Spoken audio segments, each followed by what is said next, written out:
Hello Fleet Ready fam, welcome to Fleet Ready Gaming. My name is Sivad and welcome to the channel.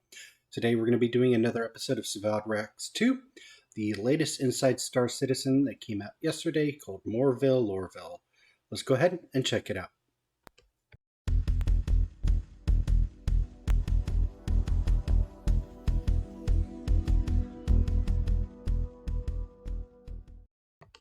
Alright, so just move the mic a little bit closer here. So, super excited to see this. The Lorville rework is something I'm very excited with 3.19. 3.19 is shaping up to look like a very good patch. Let's just hope it has, equally good stability, unlike 3.18, which is still going through its growing pains. But I digress. Let's go ahead and check out the latest episode. In 2865, Hurston Dynamics purchased a planet in the Stanton system and began the process of looking for their capital, being careful not to build on the resource-intense areas they bought the planet for in the first place. Because you gotta leave all that free for the mining, after all. Now, during that search, they designated one particular area already filled with structures that house the on-world workers by the three-letter designation LOR, an acronym for the rather dismissive title Local Occupational Residency. And after essentially requiring all of their workers to live there, because it makes it easier to keep an eye on everyone, the town eventually gathered an unofficial temporary nickname. And as anyone that's ever built something huge and complex can tell you, there are few things in life more permanent than an unofficial temporary nickname. Now, eventually, the Hurston family made this the center of all commerce and residence on the planet, and thus Lorville continued to grow and expand and be built upon. And in the upcoming Alpha 3.19, it's taking its next major step. Which, gonna pause for a second. I really hope Lorville gets more, or not Lorville, Hurston gets more cities. Like, I get that Lorville is the capital and it is supposed to be the largest population, but it's a huge ass planet. There's a lot of resources around, and yeah, there's bunkers and whatnot, and mining settlements and agricultural places and things like that. But I know as we start getting more of these actual settlement things placed into Stanton, we'll start seeing that. But I would like to see like some minor cities, not just settlements, to be added in. It would be nice to have more locations to wander about. Forward towards becoming the thriving, brutalist cityscape old Solomon Hurston would be proud of. Giant golden man. Well, how would I describe Lorville to somebody who's never seen it? Lots of crazy stuff happened there.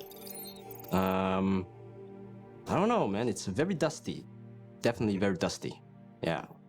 Indeed. I think it would be something as a place that's very polluted. It would be a place that's very oppressive, but also pretty lively at the same time. People are working there day and night. Lorville is essentially a mega city. It's sprawling, it's huge. And it's on a Stanton 1 planet inside the Stanton system. The story of Lorville, I know that it's been, it was built by a company, a family business. It's ruled by the Hurston family. And it's a very authoritarian regime. Place that's very expensive in the scale of it. Reminds you a little bit of 1984, that kind of stuff maybe. Also a little bit of a Tyrell Corporation from Blade Runner, something like that. That's what comes to my mind when I think of Lorville, yeah.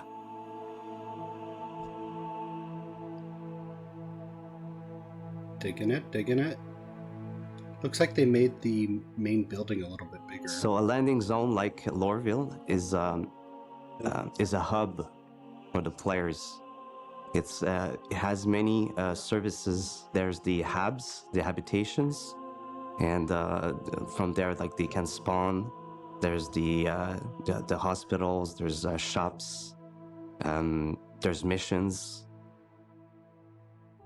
Gosh, I can't wait for There's when we get obviously landing pads multiple on areas buildings. and some new areas as well. When you're arriving from your ship, the first thing you're going to see is, well, you're going to see the CBD, of course. Central Business District. And this is where the Hurston family oversees the city. There's the spaceport that obviously has a lot of the transit line going to. You can also go to the L19 where there's obviously some residential. Leading up from like the center, we have like those transit lines that are like going in different directions from the center of the city. And from there, there's many districts inside the inner city. In the inner city, we represent the different classes of the residents of Lorville. There's areas of where there's more wealth. These are like Awesome. higher up top, and they have like gold cladding on their buildings. And we have like lower areas that are like closer to the industrial areas. It'd be fun to do some And it's missions down in mainly those cargo residential and commercial. We have like lots of opportunities for branding. The branding comes mainly from Nicolas Fortin's team. So we partnered with them, and they come up like with new brands. In turn, the environment art team helped to integrate those into billboards and holograms throughout the city.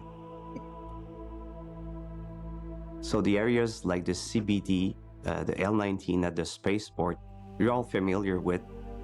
These haven't changed. They just moved slightly because they were already up to a quality that still works today. And what we've worked on is the connecting tissue between those to make like the city feel actually the big size compared to what it was. Buildings are now much higher, but you're also going to see how the city now extends further away, a little bit like tentacles. That's awesome. Right? And it spreads out into those smaller islands. We call them islands. Those are the industrial islands. Let's say you start from the spaceport and you want to travel outside towards the industrial islands. First of all, they're much further away, but they're still connected. You know, they connected using pipelines from the city to the outskirts. And once you get to the industrial islands, you can see, you know, it's filled with chimneys, lots of activities happening there. It really shows, you know, the might that is Hurston Dynamics and the Hurston family itself. Definitely. Really hope we get missions all over. I think that's the a good city. answer. Now that, you know, Orison is starting to get missions, I'd love to see all the other starter planets get some too. So making Lorville was not like a straight line. There was many like challenges, and we didn't really have expectations of what we could achieve or not achieve. We just went A lot of with it makes me want our to fly feelings, through and race through it. what kind of city we wanted to build, I see a lot of basically. opportunities. You know, we try to create a certain variety of colors inside the city, but overall it remains pretty gray. But at the same time, it's also pretty dusty. You know, it reflects the pollution, how industrial the city is. And in the end, like, we're just like driving that point that it's like heavily polluted or authoritarian, and that it's in everything we do. Lighting is very important when you're coming to a location. Where one of the last part that the artist will do, it really brings the life to all the previous work that the environment artist did. Lighting drives the eye.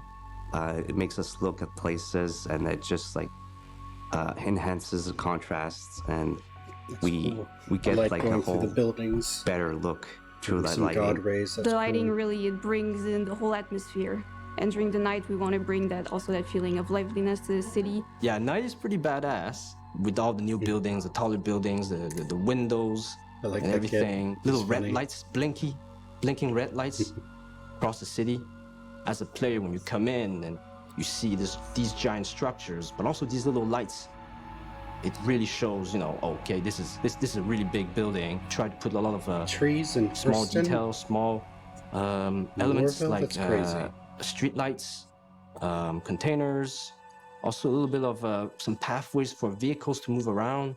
That really helps to solidify the idea that I really you know, hope this they is a introduce giant roads city, in these giant cities too. facilities that are being built inside the city, and yeah, it's huge.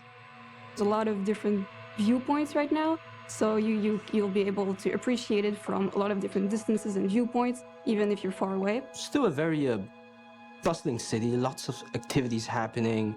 You can also see people taking the train, the transit to move around the city to, get from their habs to their workplace. A beggar. The lighting on the transit line has been really, really improved.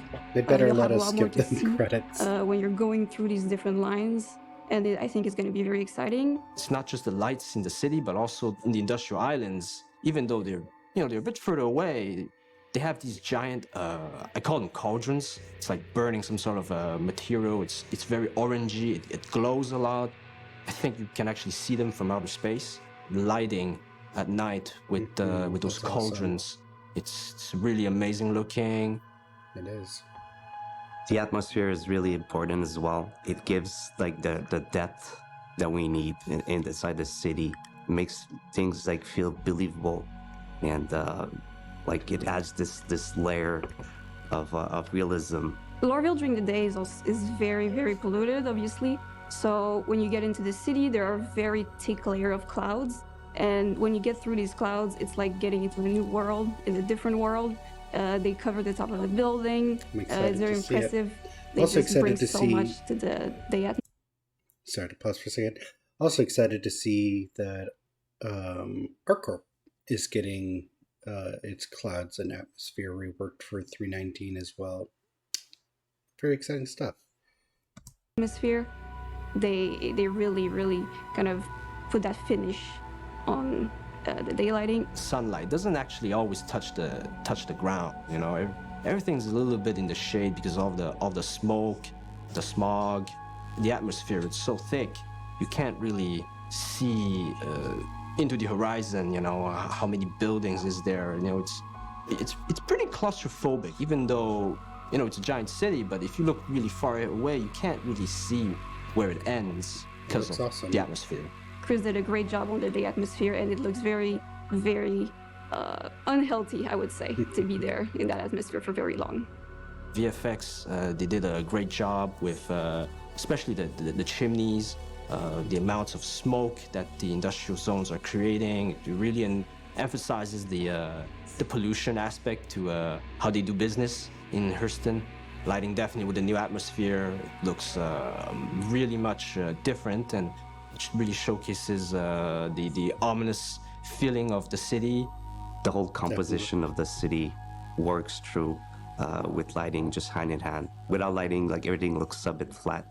And so it's very important in that process to bring kind of the final look, to bring it alive from what the concept art originally kind of said about the location.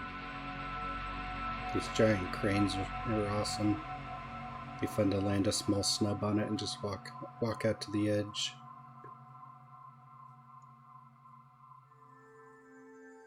More like Moreville. The biggest change from the old Lorville to the new is the scale of those buildings, and they feel much more integrated, lifelike as a city.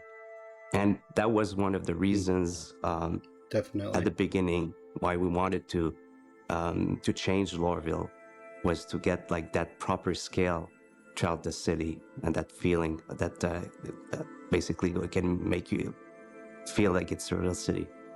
Making the buildings at the correct scale can enable us later to create interiors for those buildings. Yes. And so in that sense, Lorville will be ready for that. Getting close Awesome to the to hear. city, like especially while flying, like the feeling is just so great. We've lowered the restricted zone as much as we can, and we can really get close to the buildings now. The size of those windows are like true to real life size of Flying windows. a The scale caterpillar. of things feels like really good.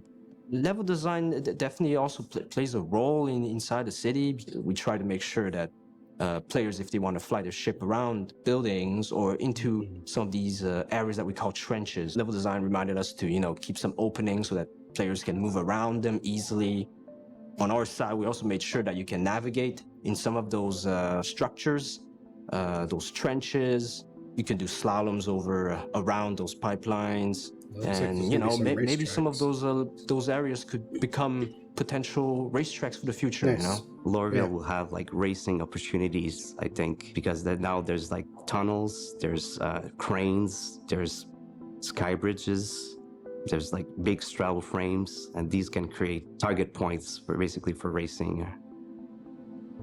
Cool, cool.